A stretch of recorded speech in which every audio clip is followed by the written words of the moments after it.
Watching this movie I've never heard of before. Of course, that's always a interesting thing about watching random movies.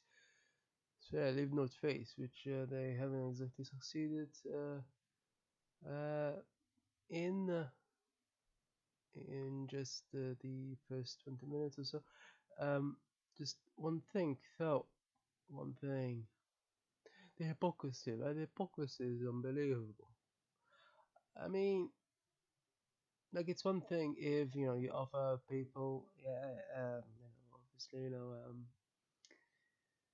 but it's quite something to expect, people who clearly want to live differently to totally assimilate when indeed uh, society, an inverted commas society, because it doesn't work, so I don't know. I mean, well, I suppose society doesn't imply that it's perfectly functional, but it's quite something, right?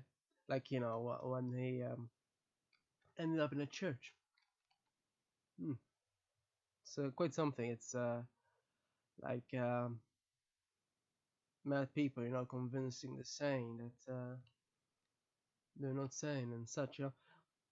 But yeah, another thing though is the fact that they left again then just after they were told to register at school at Cherta. Besides the fact that homeschooling is quite prevalent, but I don't know. I don't know. I mean, anyway, it wasn't mentioned at all. So the point is, still, it's quite something, like just like that woman told her that yeah, school isn't just about an intellectual, it's also about social. But yeah, social, like I suppose, being shot to death. Yeah, very social. Wow, the afterlife must have like lots of social functions. Yeah, I'm sure they believe that as well. Saying that. Yeah. So I'm just saying, society is so broken.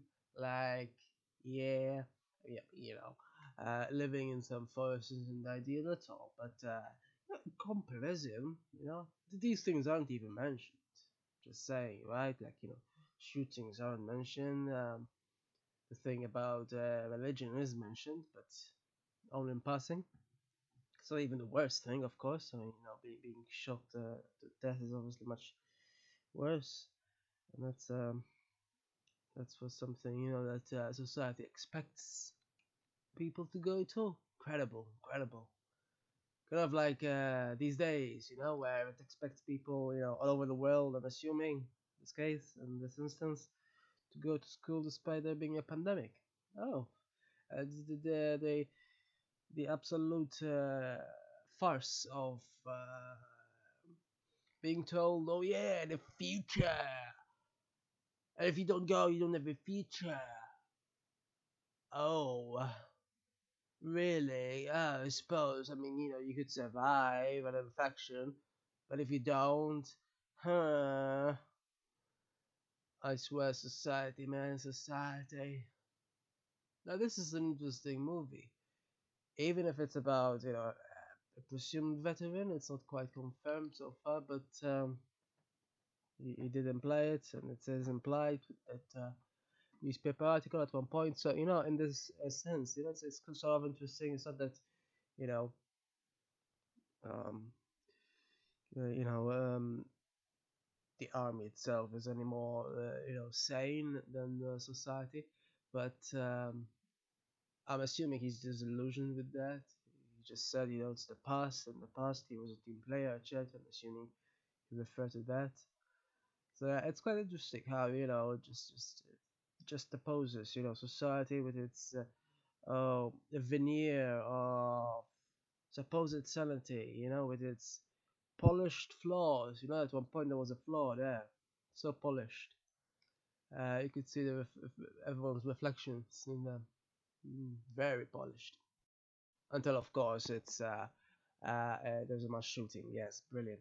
Oh, so it's yeah. This movie I guess implies some things that aren't quite explicit. It began like Hana began from around a decade ago. Yeah. Well, I think this was made in 2018, and Hana was made in 2011. So 7 years in comparison to when this movie was made specifically.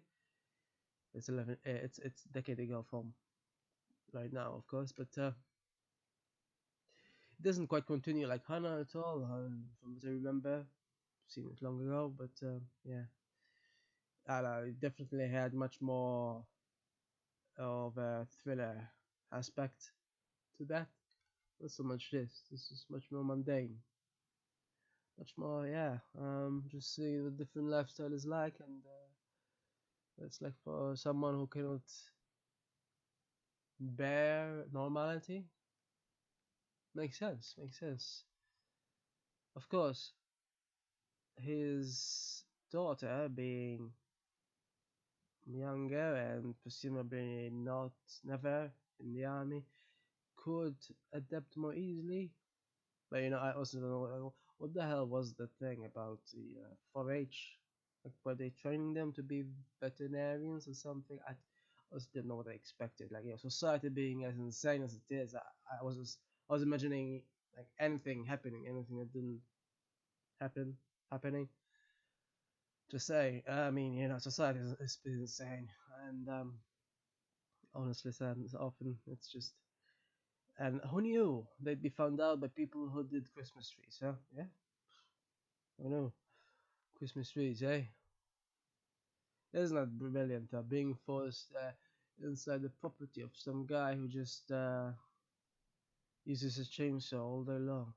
And near a bunny called chainsaw. That's quite something. Bunny called chainsaw makes no bloomin' sense, but hey. Hey.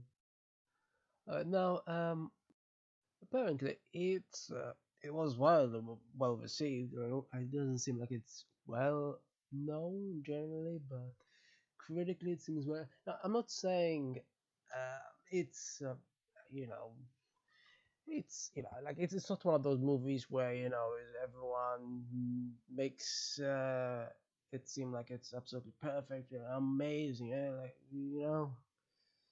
yeah, like say Silver Linings Playbook, But no, I can understand. I mean, how it's interesting in this sense, but I don't know, 100% on Rotten Tomatoes. Apparently, after putting it in two, I haven't seen it, so I cannot tell how they compare anything, that they have anything in common. But I have no idea why. I mean, 100%. Yeah, no, I don't think so. Not personally, at least. Obviously everyone has their own opinions, but yeah, not personally. I mean, it's interesting. It's obviously it looks nice as well, but ultimately, I don't know. Just seeing someone who's just continually tormented. Um, it's interesting that they use this symbolism with the seals and the hippocampus and such. That's interesting, but otherwise, I mean, I happen to have watched Winter's Bone as well, but many years ago, so I cannot quite remember very detailed issues. But all I remember is that it was very, very, very much all about despair, and so in that sense, I think it was better. I mean, this was better. This was better, I think, in the sense of how it leaves you to feel. I mean, it was pretty despairing, So in that sense, but yeah, otherwise I suppose sort of similar. Yeah, sort of similar. Obviously, so if you set it in a forest, thought it will always look nicer than some grayed out place with Jennifer Lawrence begging for help, whatever she did specifically. It's been many years I've seen this, so I don't quite remember, but all I remember was despair. Remember Boat Ride as well for some reason, made out of despair. So yeah, this was interesting, but it's not quite. It's just it's whatever it is. it's heartfelt, but then it's not, it's just life, I suppose. Oh, and by the way, it's quite something, but I didn't even recognize who Ben Foster was. Not that I've seen him much before, so I guess that's the thing. Like literally when I first saw the name, I just thought he was like Jodie Foster's brother. I don't know if he is honestly still. But anyway, the point is, I didn't even recognize him from that program. I've literally just seen that program just a few months ago, commented on him. Not that it has anything to do with this movie, completely different genres, but that's what makeup does, I think. I don't think he had a beard at that point. I really couldn't recognize him. It's incredible. I mean, even in the normal photo thing, he seems different. So, yeah, it's quite something. I didn't recognize him at all.